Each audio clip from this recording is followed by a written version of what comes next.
A Fraternidade Espírita Chico Xavier apresenta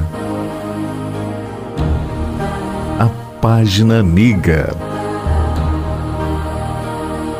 o audiobook do livro Os Mensageiros.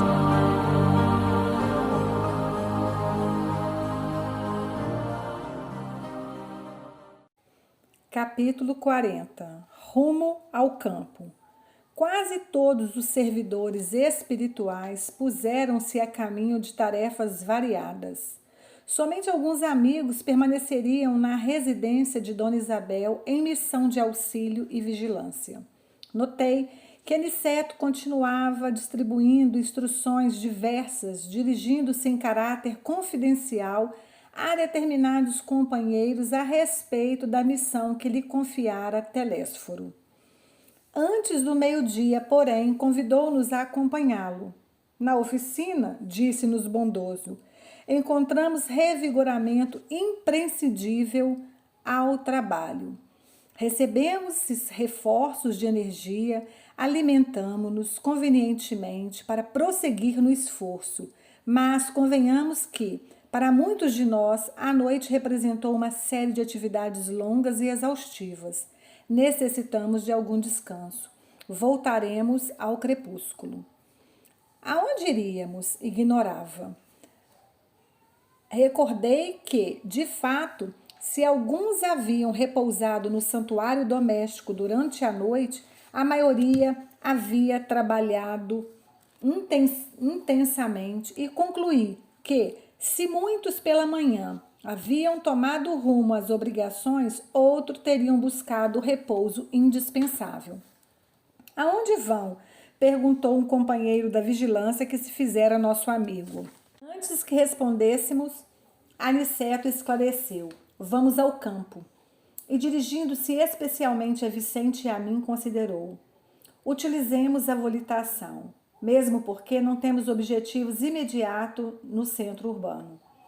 Notei que movimentava agora minhas faculdades volitantes com facilidade crescente. A excursão educativa com escala pelo posto de socorro de Campo da Paz fizera-me grande bem. Melhor em adestramento, sentia-me fortalecido ante as vibrações de ordem inferior. Mobilizava os recursos próprios sem dificuldades. Reparei igualmente que minhas possibilidades visuais cresciam sensivelmente. Volitando, não observara até então o que agora verificava extremamente surpreendido. Dantes via somente os homens, os animais, veículos, edifícios chumbados ao solo. Agora a visão dilatava-se. Reconhecia de longe o peso considerável do ar que se agarrava à superfície. Tive a impressão de que nadávamos em alta zona do mar de oxigênio, vendo embaixo, em águas turvas, enorme quantidade de irmãos nossos a se arrastarem pesadamente, metidos em escafandros muito densos no fundo lodoso do oceano. Estão vendo aquelas manchas escuras na via pública? Indagava nosso orientador, percebendo-nos a estranheza e o desejo de aprender cada vez mais. Como não soubéssemos definir com exatidão, prosseguia explicando. São nuvens de bactérias variadas. Flutuam quase sempre também em grupos compactos, obedecendo ao princípio das afinidades. Reparem aqueles arabescos de sombra. Indicavam-nos certos edifícios e certas regiões citadinas. Observem os grandes núcleos pardacentos ou completamente obscuros. São zonas da matéria mental inferior, matéria que é expelida incessantemente por certa classe de pessoas. Se demorarmos em nossas investigações, veremos igualmente os monstros que se arrastam nos passos das criaturas atraídos por elas mesmas. Imprimindo grave inflexão às palavras, considerou. Tanto assalta o homem a nuvem de bactérias destruidoras da vida física, quanto as formas caprichosas das sombras que ameaçam o equilíbrio mental. Como veem, O orar e vigiar do Evangelho tem profunda importância em qualquer situação e a qualquer tempo. Somente os homens de mentalidade positiva na esfera da espiritualidade superior conseguem sobrepor-se às influências múltiplas da natureza menos digna. Interessado, contudo, em maior esclarecimento, perguntei: mas a matéria mental emitida pelo homem inferior tem vida própria como o núcleo de corpúsculos microscópicos de que se originam as enfermidades corporais? O mentor generoso sorriu singularmente e acentuou: como não? Vocês presentemente não desconhecem que o homem terreno vive num aparelho psicofísico. Não podemos considerar somente no capítulo das moléstias a situação fisiológica propriamente dita, mas também o quadro psíquico da personalidade encarnada. Ora, se temos a nuvem de bactérias produzidas pelo corpo doente, temos a nuvem de larvas mentais produzidas pela mente enferma em identidade de circunstâncias. Desse modo, na esfera das criaturas desprevenidas de recursos espirituais, tanto adoecem corpos como almas. No futuro, por esse mesmo motivo, a medicina da alma absorverá a medicina do corpo.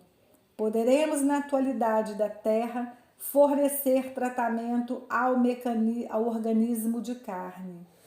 Semelhante tarefa dignifica a missão do consolo, da instrução e do alívio. Mas no que concerne à cura real, somos forçados a reconhecer que esta pertence exclusivamente ao homem espírito. Deus meu, exclamou Vicente espantado, a que perigos está submetido o homem comum?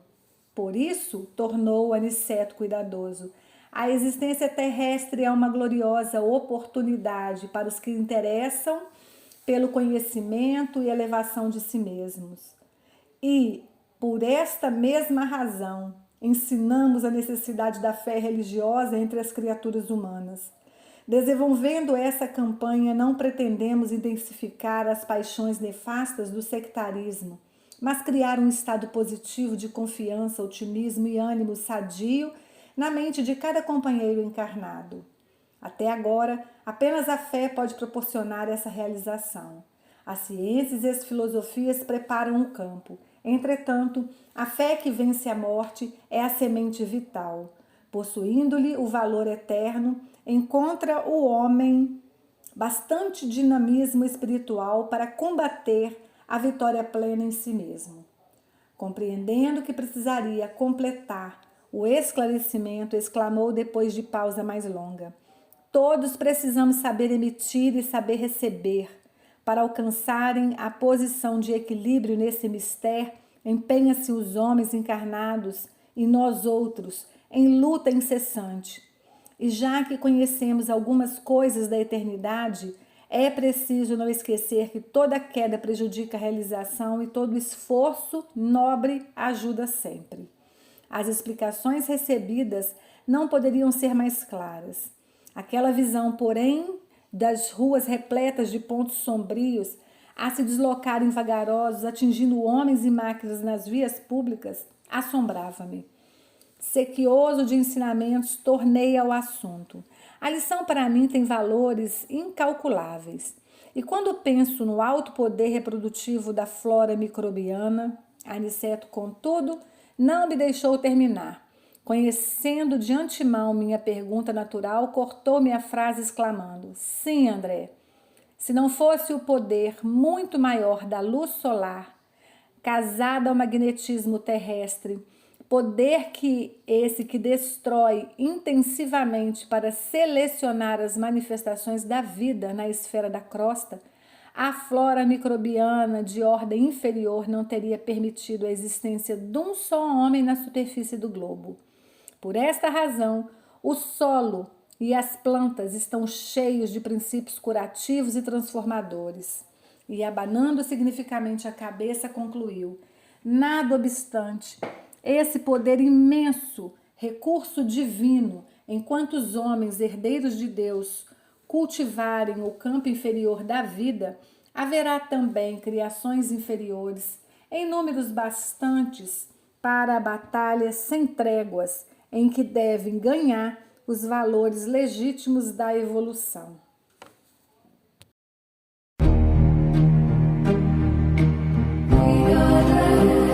Audiobook do livro Os Mensageiros. Narrativa Cristina Albuquerque.